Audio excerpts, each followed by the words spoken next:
Roma Wines, R-O-M-A, made in California for enjoyment throughout the world. Roma Wines present Suspense.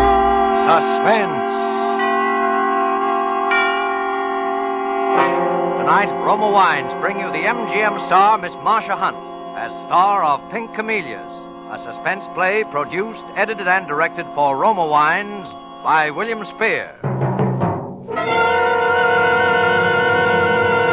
Suspense, radio's outstanding theater of thrills, is presented for your enjoyment by Roma Wines. That's R-O-M-A, Roma Wines. Those excellent California wines that can add so much pleasantness to the way you live, to your happiness in entertaining guests, to your enjoyment of everyday meals. Yes, right now a glassful would be very pleasant, as Roma Wines bring you Miss Marcia Hunt as Martha in Pink Camellias, a remarkable tale of suspense. It's not often a woman can look back and see the events of her life like tiny, confused pieces of a jigsaw puzzle, meeting finally and neatly to form one picture. I can do that tonight. I can see so clearly, and I must make you see, too. If only I have time, if only I have enough moments left. The years I spent with Aunt Abby were long and dull. She was an invalid. Her heart was bad, so she lay in her bed day after day, making the most of it, ordering and complaining. Well, I was an orphan, helpless, so what could I do? Aunt Abby took me in, and I worked for my keep. Worked hard. It was I who kept the house running. I who went into the village 2 miles away to buy the cakes and candies she grew fat on. It was I who sat by her bed and read the sickening love stories to her. I bore the brunt of her frenzy at being old and ill and unwanted by men, and it made her happy to see me grow more afraid and less attractive. Then, about a year ago, one afternoon when we were having tea... Martha, these aren't the cakes I like. Really, you are stupid. It was the little chocolate ones I wanted, the ones with the center scooped out and the frosting inside. They didn't have any, Aunt Abby. I asked for them. Well, if they can't do better than this, we'll change to another pastry shop. Caramel icing. Ugh. Shall I begin reading now, Aunt Abby? I don't think much of this candy either. Oh, here's a piece I like at last. Read? Oh, no, Martha, not now. I have some news for you. News? Yes. We're going to have a guest. A young man. Does that excite you? Who, Aunt Abby? Oh, Martha, you are a cold fish. Well, as a matter of fact, he's a relative of yours. A very distant one, and not really a blood relative at all. He's my second husband's sister's son. Let's see, well, what does that make him to you? Why, I suppose Oh, never he's mind figuring it out. You are so literal. When is he coming? Just a minute. I'll look in his letter again. Let's see now. Oh, yes, I thought so. It's the day after tomorrow he'll be here. Shall I tell John to see that there's a room ready for him? Yes, do. Oh, dear. This silly boy, Neil. He says here my second husband talked about me all the time. I guess poor Walter never did get over me. How old is he? Neil, 35-ish, I'd say. He was about 20 the last time I saw him. Too handsome to believe.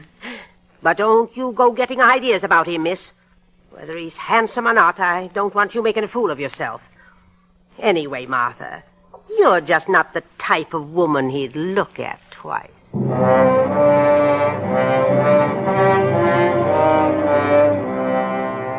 She went into detail.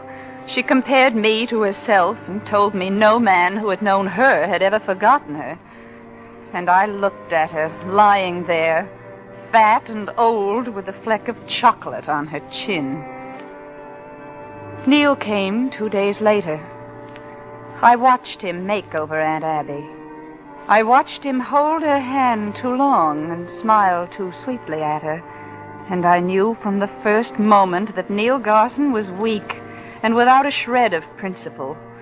I knew he wanted something from Aunt Abby, and that he would flatter her and fawn on her until he got what he wanted. But I also knew that for the first time in my life I was in love, as foolishly in love as a heroine in one of the cheap love stories I had to read aloud. Well, that'll do for today.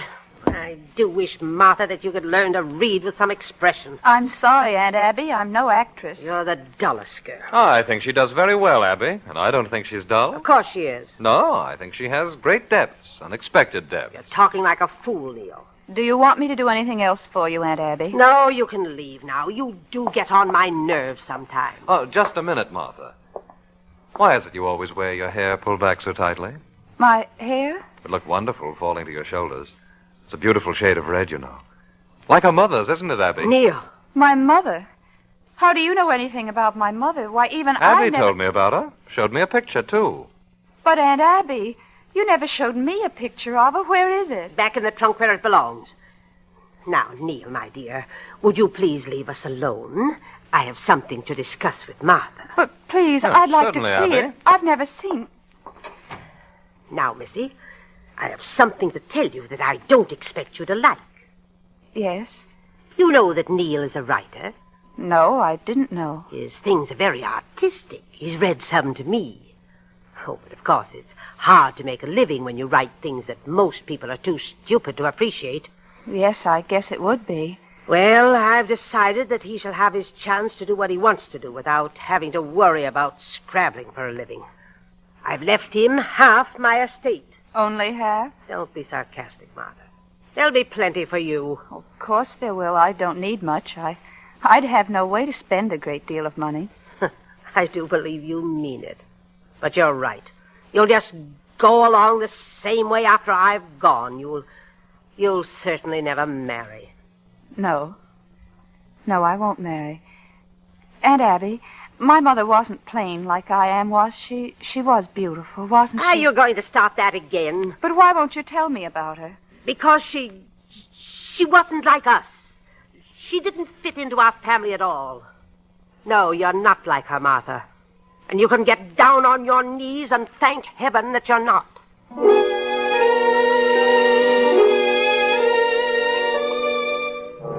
It was after dinner that night Neil asked me for the first time to walk in the garden with him. I wasn't fool enough to believe that it was for any romantic reason, but I snatched at the chance to be alone with him. Let's sit on that bench by the birch tree. All right. There. Nice night. Mm-hmm. Cigarette? No, thank you. Well, don't mind if I smoke. Mm-mm. Ah, this is a nice spot. Yes. Abby tells me you know about the will. Yes. How do you feel about it? Well, I hadn't thought. There's enough left for me. Is that all you want? Just enough? What else would I want? You could be beautiful, you know. Oh, you're teasing me. If only I had money. Or if you had, or even better, if both of us had, I'd teach you how to get some fun out of life.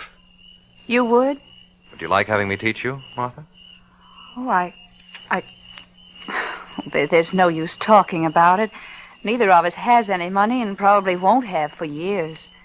How bad is her heart, really? As bad as it's been since I've known her. She could die any minute, or she could live for years. Yes, I suppose she could. Flowers are lovely out here. Garden is good. Yes, Bennett's worked for Aunt Abby for years. He loves the place. I was in the greenhouse the other day when Bennett was getting out some of that stuff to put around the rose bushes. Arsenic compound it was. That's why the roses are so perfect. Seems the poison kills all the worms. Yes. You ought to wear flowers, Martha. You'd be lovely with camellias in your hair. I must get you some. Oh, but then that would be silly, wouldn't it? For me to go all the way into town to buy you flowers when the greenhouse is full of them. But I'd like to see them in your hair. Maybe I'll wear some someday, Neil. You'll be lovely, Martha.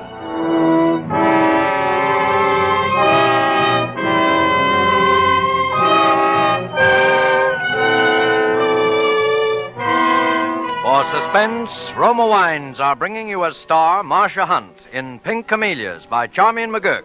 Roma Wines' presentation tonight in radio's outstanding theater of thrills, Suspense.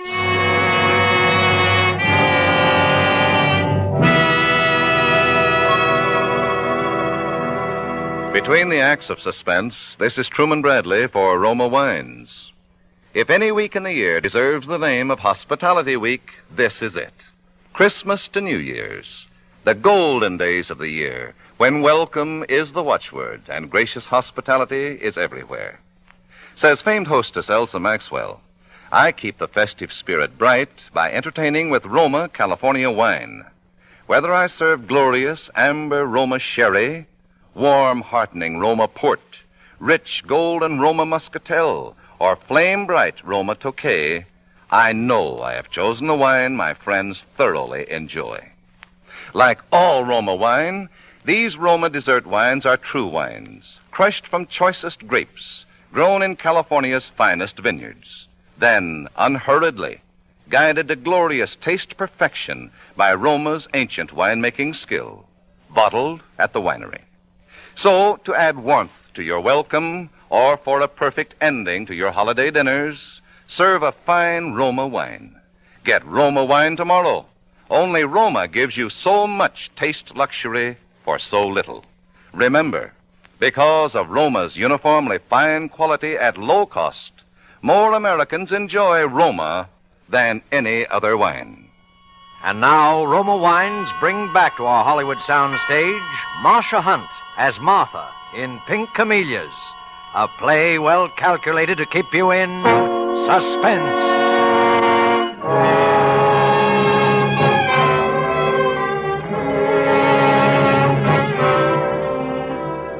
I've never felt so alive as I was planning my first murder. Neil noticed the change in me, the new confidence in myself. He was fascinated. He was afraid of me, and yet he had to be with me. He was weak, Neil was. He was too weak to do his own murder. But I was strong enough. About time you showed up. Sent for you a half hour ago. What did you want, Aunt Abby? For heaven's sake, take these roses and put them over on the other table. Oh, that's better. They were smothering me. Bennett brought them in this morning. Really, we must get rid of him. He's so old, he depresses me. I hinted to him this morning that it was time for him to go, but you'd better make it definite at the end of the month. I like young people around me. All right, Aunt Abby. And if it's not too much trouble, miss, I wish you'd go into town this morning and get me some of my little cakes. I intended to. Well, I'm surprised to hear it. You've been mooning around here lately like a lovesick calf, never doing anything for me. Yes, Aunt Abby. Any funny business and you can get out and get a job or you'll really have to work. I've made things too easy for you. Yes, Aunt Abby. And when you go into town, try to get the cakes I like for once. Oh, yes, I'll be very careful to get them, Aunt Abby. The little chocolate ones with the icing in the center.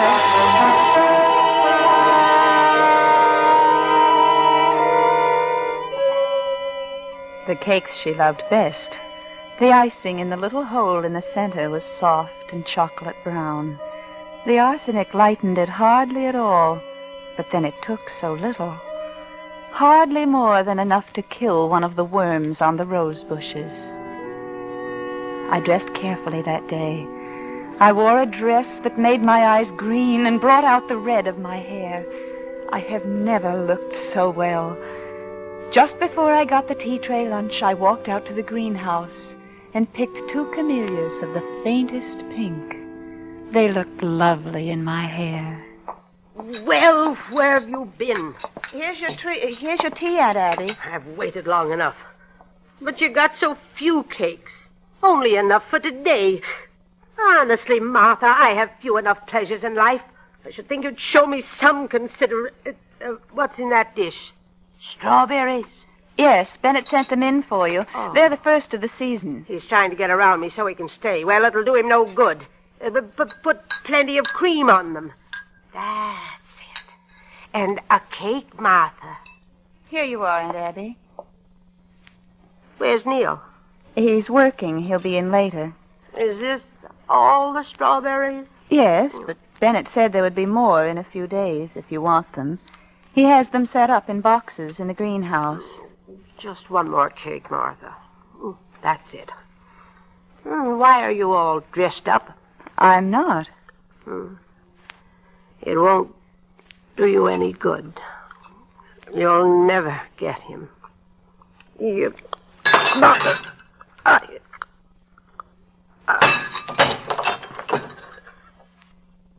see, Aunt Abby, you didn't run out of your cakes. There were plenty there. All you'll ever want.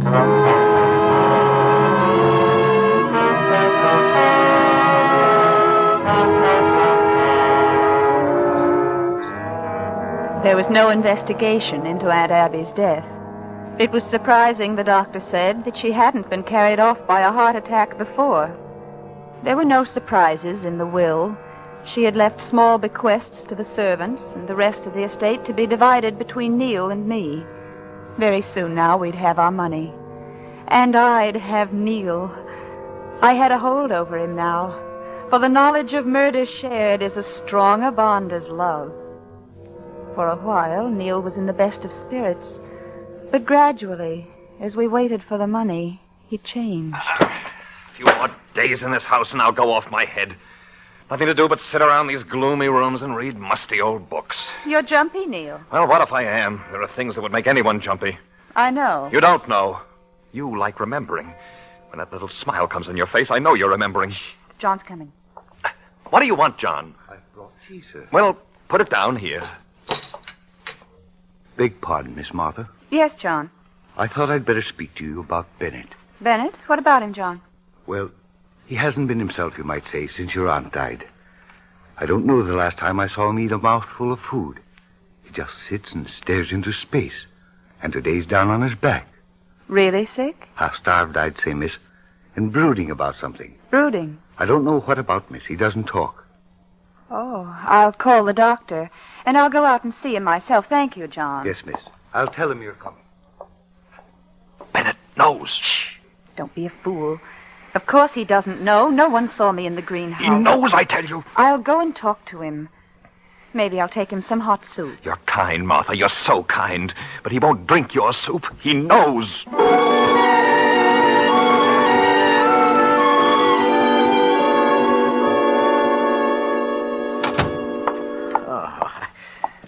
Sorry, I can't get up, miss. It was good of you to come. The doctor will be in to see you tomorrow, Bennett. But can't I do something for you now? Is there something you'd like to eat? No, thank you, miss. No, thank you. Is something bothering you, Bennett? Would you like to tell me about it? Your aunt was going to let me go. After all these years, she as good as told me I was through. Oh, but she left you enough to live on. She was going to take my flowers away, but she didn't manage it. She died before she could get rid of me. Yes. Yes. That poison works fast on bugs in the garden, don't it, miss? Yes, it does. Did it work fast on her, too, miss? Bennett. It just came to me all at once. The stuff was out in plain sight there. Bennett, you can take care of the flowers for as long as you live. I won't sell the house. I am too tired, Miss Martha. But I feel better for talking to you. You and I are the only ones that know. Oh, your aunt was a mean woman, miss. I didn't care much for her. She never paid any attention to how pretty the flowers was. The only time she was ever nice to me was when I took her something I'd grown for her to eat. Oh, don't feel bad about her, miss. Her and the bugs, they should have been killed.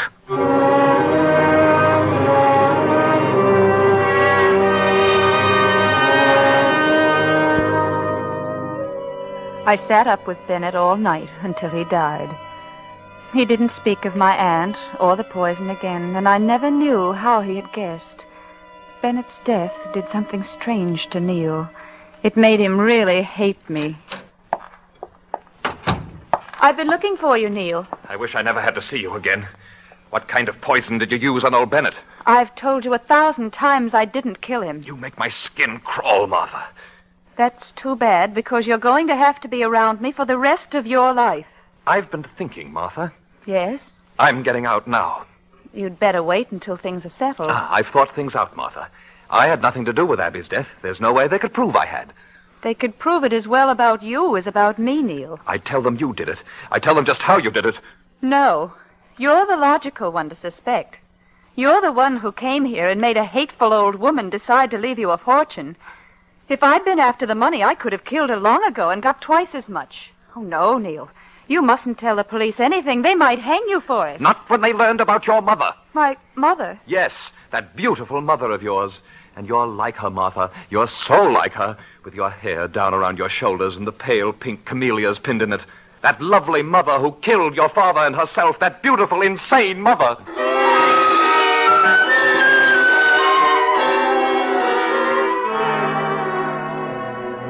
Even in the first moment of shock, I knew it was true.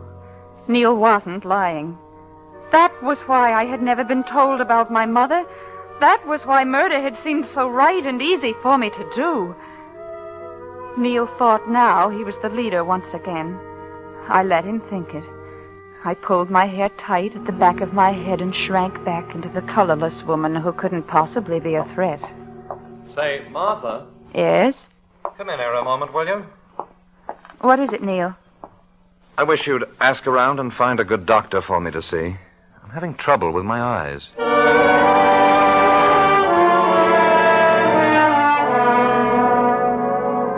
Just enough to make his eyes burn and smart.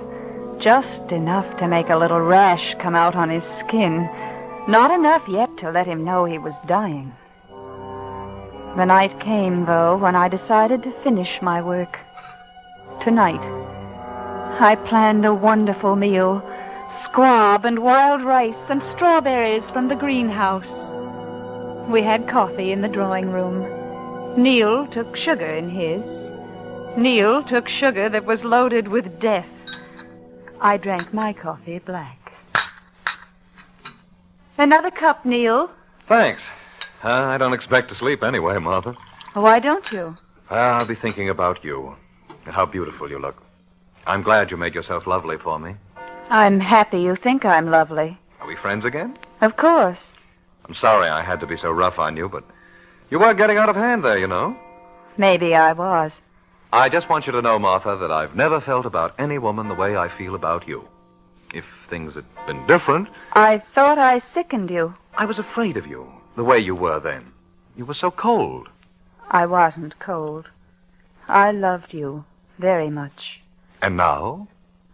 I don't feel quite the same. It's too bad. We would have been wonderful together.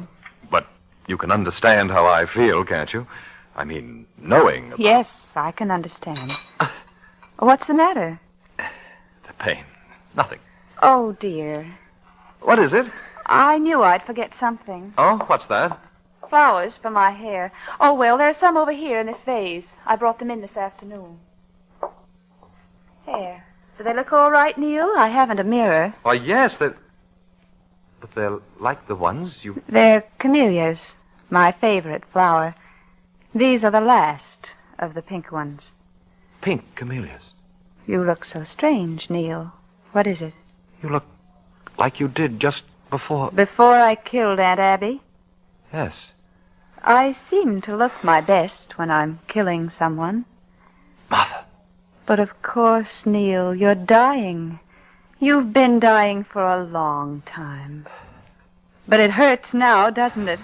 It burns, doesn't it? Martha. Help. I can never feel this way again, Neil. I can never love anyone the way I loved you. And I can never hate the way I've come to hate you. It makes it more exciting to really hate the person you kill. I didn't hate Aunt Abby, you know. Martha, no. I despised her, that was all. I think you have to love someone before you can hate. Aunt Abby was the first person I killed, so I was interested in watching her die. Oh, but it wasn't like this. And she didn't know that I was the one who brought death to her. You know, though, don't you, Neil? You know. Neil? Neil? Oh, but it didn't take very long. It didn't take long at all.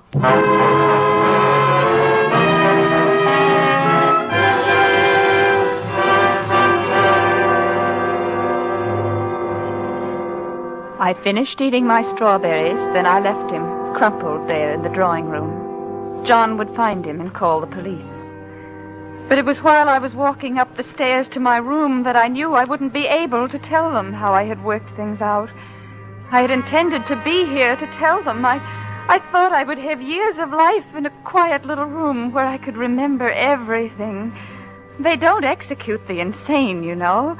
But as I was walking up the stairs, I knew I wouldn't have years. I knew I only had a little time.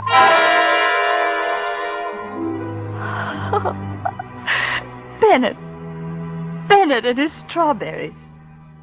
Bennett killed Aunt Abby, too. Just the way I would have done it myself. I know how he felt as he took the little green stems off the strawberries and worked the poison in where the fruit was white against the deep pink.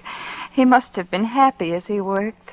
I know how he felt because I'm like him, like that frail little man, and I'm like my mother.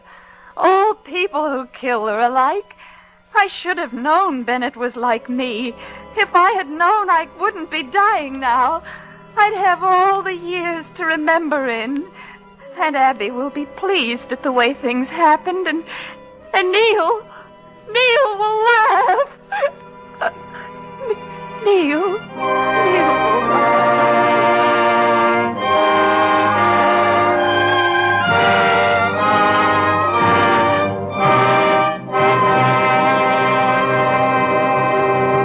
Suspense. Presented by Roma Wines, R-O-M-A. Made in California for enjoyment throughout the world. Before we hear again from Marcia Hunt, the star of Pink Camellias, tonight's suspense play, this is Truman Bradley for Roma Wines. Before you enjoy suspense again, New Year's Eve will have come and gone. Make this the first New Year of peace in 5 long years, a New Year to remember, with the gay continental smartness of Roma, California champagne. Shimmering, pale gold, brilliantly bubbling, Roma champagne adds life, distinction to any party. Serve Roma champagne with dinner or at any time. And for a magnificent Roma champagne cocktail, try this simple recipe. A cube of sugar, a dash of bitters, fill with chilled Roma champagne, and you have a superb taste treat. While you can, get several bottles of Roma champagne tomorrow. No other sparkling wine but Roma champagne can give you such lavish luxury of taste at such low cost. Insist on Roma, R-O-M-A, Roma champagne, made in California for enjoyment throughout the world. This is Marcia Hunt. It has been a great pleasure to appear for the suspense audience. Next Thursday, Mr. Paul Henreid will appear as a man who waits for 20 years to commit a murder and then commits it in such a way that the law cannot touch him. Sound like the perfect crime to you? Well, we'll all have to listen to find out. In the meantime, a most happy New Year to you from all of us here. Marcia Hunt appeared through the courtesy of Metro-Goldwyn-Mayer, producers of They Were Expendable. Next Thursday, same time, Roma Wines will bring you Mr. Paul Henreid as star of Suspense, radio's outstanding theater of thrills. Produced by William Spear for the Roma Wine Company of Fresno, California.